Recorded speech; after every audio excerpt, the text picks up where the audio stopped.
घर की औरत। कहते हैं ना, घर दीवारों से नहीं, उसके अंदर रहने वाले लोगों से बनता है। लेकिन क्या हो जब घर के लोग ऐसे हो? सारा दिन खाती रहती हो, सोती रहती हो, कोई काम नहीं है तुम्हारे पास। ऊपर से बहू के आ जाने के बाद तो तुम और निकम्मी हो गई हो। दिखावे के लिए हाथ में माला पकड़ ली है, बाकी कोई काम नहीं करती। अरे कैसी बात कर रहे हैं? अब तो बहू आ गई है, अब तो मेरी बेइज्जती करना बंद कर दीजिए। जैसे तैसे मेरी तो जिंदगी कट गई, गालियां खा खा कर। अरे उस बेचारी को तो छोड़ दीजिए। तभी बेटे के जोर जोर से चिल्लाने की आवाज आती है। कहा था ना तुमसे रिजाइन कर दो, क्यों नहीं किया? और ये पर्स लटका कर कहाँ निकली? चलो कमरे में, काम करो घर का।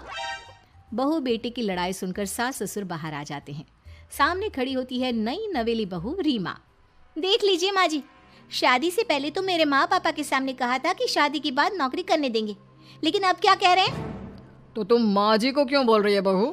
तब उसका मन रहा होगा, अब नहीं है। पर पिताजी, उसके मन से मेरा करियर तो नहीं चल सकता ना। ससुर को बहू की बात पर गुस्सा आ जाता है। वो बेटी की तरफ देखता है। पापा से जबान लड़ाती है, रुक। ये बोलकर वो पत्नी को खींचकर कमरे में ले जाता है और बंद कर देता है। ये सब देखकर सास दुखी हो जाती है। पति के जाने के बाद सास बेटे से कहती है, देख बेटा, अब जमाना कुछ और है। तेरे पिता ने घर में औरतों की कद्र नहीं की, लेकिन तू ऐसा ना बन। शहर की समझदार पढ़ी लिखी लड़की से शादी की है तूने, उसका ख्याल रखा कर, तमीज से पेश आया कर। जा, बहू को कमरे से बाहर ले आ। लेकिन बेटा नहीं मानता और बहू कमरे में सारा दिन बंद रहती है। शाम को बेटा बाहर जाता है कि सास चाय और बिस्कुट लेकर बहू के कमरे में जाती है। बहू बेटा, ये ले, चाय पी ले। रो रो कर कैसी शक्ल बना ली है बेटा। माँ जी, ये कैसे लोग हैं? आप कैसे मैनेज कर रही हैं? ऐसे थोड़ी ना होता है माँ जी। घर की औरतों को तो पिताजी और ये इंसान समझते ही नहीं। क्या करूं बेटा, मैंने तो जैसे तैसे सह लिया, लेकिन तू ना सहना। दोनों बात कर ही रहे थे कि ससुर आ जाते हैं। अच्छा, तो अब बहू को भड़का रही हो? बहुत दिन हो गए मार खाए, अब क्या बहू के सामने खाओगे? जाओ यहाँ से, और जरूरत नहीं है ज्यादा इस लड़की को सर पर चढ़ाने की, समझी? बहू को ससुर की बात पर गुस्सा आ जाता है, लेकिन वो कुछ नहीं कहती। आए दिन बहू देखती है कि कैसे उसकी सास और उसके साथ उसका ससुर और पति गंदा व्यवहार करते हैं। फिर एक दिन, ये क्या बनाया है? खाना बनाना नहीं आता क्या? ये बोलकर वो खाने की भरी सारी थाली फेंक देता है। अरे बेटा, कोई बात नहीं, शांत हो जा, मैं अभी बाहर से कुछ मंगवा देता हूँ। हाँ पापा, ऑर्डर करिए। ऐसे खाने से तो पेट भरने से रहा। वैसे खाना तुमको बनाना आता नहीं और बाहर जाकर नौकरी करना चाहती हो। अरे तुम जैसे को तो पूछते भी नहीं है बाहर। बहू को पति की बात पर गुस्सा आता है, तभी सास बोल पड़ती है। तेरे से ज्यादा पढ़ी लिखी है, वो तो तूने इसे कहा था कि तू नौकरी करने देगा तो तुझसे शादी कर ली, वरना ना ही करवाते इसके माँ बाप तुझसे शादी इसकी। और कमाती भी ये तेरे जितना ही है बेटा।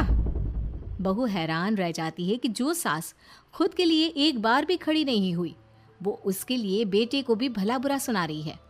उसकी नज़र में सास की इज्जत और बढ़ जाती है। वो सास को देखकर ये सब सोच ही रही थी कि उसके कान में एक जोर से चांटे की आवाज आती है। किसको किसको मार पड़ी? वो देख ही रही होती है कि उसकी नज़र जमीन पर बैठी सास पर पड़ती है। अभी तो धीरे से मारा, फिर जुबान खोली ना तो ऐसा मारूंगा कि कान के पर्दे फट जाएंगे। सास रो रही थी। बेटा और पति वहां से चले जाते हैं। पिताजी, अच्छा किया माँ को जोर का चांटा लगाकर। आगे से जबान खोलने से पहले 4 बार सोचेंगी। बड़ी आई। दोनों हंसते हुए वहां से निकल जाते हैं। बहू सास को उठाती है और पानी देती है। मैंने ये दिन रोज देखे हैं बहू, लेकिन तू नहीं सहना। तू अपना जीवन अपने अनुसार जीना। शादी के वक्त मैंने तेरी माँ से बात करने की कोशिश की थी, उन्हें बताया था, लेकिन वो नहीं मानी। बहू सास को पकड़कर रोने लगती है। वो इसलिए नहीं मानी क्योंकि वो मेरी सगी माँ नहीं है। माँ जी, जिस तरह से आप मेरे लिए खड़ी हुई है ना, मेरी माँ भी नहीं हुई। बेटा, मैं तेरा भला चाहती हूँ। तू नौकरी इस घर में रहकर तो नहीं कर पाएगी। एक काम कर, इस घर से चली जा, पैसे कमा और खुश रह। माँ जी, हो सकता है कल तक मैं आपके इस फैसले को मान जाती, लेकिन आज नहीं। माँ जी आप यहाँ इस नर्क को झेले और मैं आपको छोड़कर चली जाऊं? नहीं, कभी नहीं। अगले रोज, सुनिए वो क्या है ना, मुझे कुछ कपड़े और गहनों की ज़रूरत है, तो ज़रा पैसे दीजिए ना। अब आप घर के मर्द हो तो पैसे तो आपसे ही मांगूंगे ना, बुरा तो नहीं लग रहा ना आपको? नहीं नहीं, बुरा क्यों लगेगा, ये लो कार्ड, कर लेना शॉपिंग। अगले रोज, बिजली का बिल आया है 10,000 का, भर दीजिएगा। इतना बिल कैसे आ गया? बेटा वो क्या है ना, सारा दिन बहू घर में रहती है तो कमरे में एसी और टीवी चलता रहता है। अब कम से कम बाहर जाए तो 4 पैसे कमा कर लाए, लेकिन हम लोगों को थोड़ी ना औरत की कमाई खानी है, वो तो मर्द ही करता है ना। पति पर्स देखता है और फिर हाँ माँ ठीक बोल रही हो, खैर चलता हूँ, ऑफिस का वक्त हो गया है। पति ऑफिस से पिता को फोन करता है। पापा घर के खर्चे तो बढ़ते ही जा रहे हैं, ऊपर से महंगाई आप देख रहे हैं। मैं सोच रहा हूँ क्यों ना मीना को नौकरी के लिए हाँ कर दूँ, 4 पैसे ही लाएगी ना घर में। वो तो तू ठीक बोल रहा है, लेकिन ये औरत की जात, कल को 4 पैसे कमाने लगे तो यह नहीं कि सर पर चढ़कर नाचे। हाँ पिताजी बात तो सही है, वो तो आप हैं जो माँ को मुट्ठी में रखा है, वरना मेरी वाली तो। खैर सोचते इस बारे में। शाम को पूरा परिवार साथ बैठा होता है। वो कल पनीर की सब्जी बनानी है तो थोड़े पैसे देकर जाना। और हाँ कीर्तन भी रखा है संडे को, उसके लिए सामान की लिस्ट बना दी है, ले आना।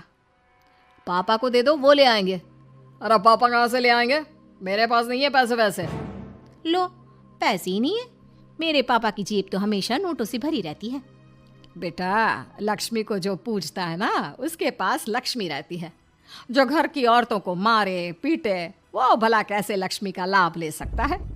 वाह वाह क्या बात है, तो जबान खुल रही है तुम्हारी, लगता है भूल गई पुरानी मार और डांट क्या? हाँ माँ जी शांत हो जाइए, मैं नहीं देख सकती आपको मार खाता, और फिर हो सकता है कि मैं आपको बचाने आऊँ तो ये भी मुझे मारे। ठीक है बहू, मैं कुछ नहीं कहती, तू ये लिस्ट बस दे दे, मैं चलिए आराम करने। फिर अगले रोज, सुनिए जी वो मायके जाना है, वो क्या है ना शादी के बाद से गई नहीं, तो ट्रेन की टिकट बुक करवा देना। तो मैं भी तो साथ जाऊंगा ना तुम्हारे। तो ठीक है फिर फ्लाइट की ही टिकट करवा दीजिए। वो क्या है ना अच्छा थोड़ी ना लगता है, आप पहली बार मेरे साथ जा रहे हो और हम ट्रेन से चले, ठीक है ना? पति ऑफिस जाता है जहाँ उसका दोस्त कहता है, अरे क्या हो गया यार, परेशान सा दिख रहा है, तेरी तो नई नई शादी हुई है, भाभी परेशान कर रही है क्या? अरे नहीं यार, तू तो जानता है थोड़ी सी कमाई में घर चलाना मुश्किल हो रहा है, तू कैसे मैनेज करता है यार? कैसे क्या यार, तू जानता है ना मेरी बीवी रिया को, वो टीचर है, फिर घर में ट्यूशन करती है, साथ में बच्चे भी पढ़ लेते हैं। यार घर नाम की गाड़ी दोनों पहियों के साथ चलने से ही चलती है, वो भी कमाती है और मैं भी, और चल रहा है घर बस। पति को दोस्त की बात समझ में आती है, लेकिन पिता का ज्ञान कैसे भूल सकता था। भाई कल को सर पर चढ़कर नाचने लगी तो। शाम को घर आता है जहाँ उसकी बुआ और उसका बेटा बैठे होते हैं। अरे आ गया लल्ला, कैसा थका थका सा लग रहा है, सब ठीक है ना? नमस्ते बुआ, कैसे आना हुआ? कैसा है रमेश? भाई को तो भाई की याद ही नहीं आती। अरे नहीं नहीं भैया, याद नहीं आती तो यहाँ कैसे आता, ये लीजिए मेरी शादी का कार्ड, जरूर आना। पति कार्ड खोलता है। डॉक्टर रश्मि, अरे वाह, तेरी होने वाली बीवी डॉक्टर है। और क्या भैया, आपकी बीवी इंजीनियर तो मेरी डॉक्टर। तभी वहाँ सास आ जाती है। अरे जब घर में ही बिठाना है बेचारी को तो काहे का इंजीनियर है, तो काम वाली ही, घर का काम करती है और आराम। इतनी पढ़ी लिखी लड़की को घर पर क्यों बिठा रखा है?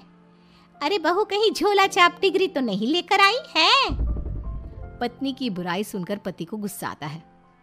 नहीं बुआ, यूनिवर्सिटी टॉपर है मेरी मीना, और हाँ बड़ी कंपनी में काम भी करती है, बस शादी के बाद कुछ महीनों की छुट्टी ली थी, अगले हफ्ते से ऑफिस शुरू हो जाएगा। क्यों मीना? तभी ससुर आ जाते हैं।